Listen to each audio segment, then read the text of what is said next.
श्वास में शान्ति, श्वास में जीवन। आज एक दिन तर प्रभाव चाहिँ जीवनभर आनापाना ध्यान।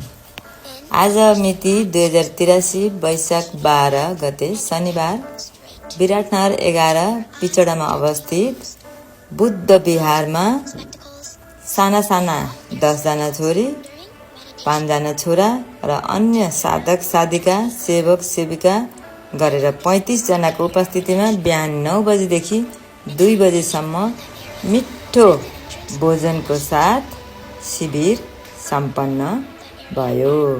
उक्त शिविर सम्पन्न गर्न सेवा गर्ने उपासक उपासिका जीवहरू तथा अन्य सम्पूर्ण महानुभावहरूमा हार्दिक अभिनन्दनको साथ धन्यवाद र यो भिडियो हेर्नुहुने सम्पूर्णहरुमा पनि हार्दिक धन्यवाद। हस्त।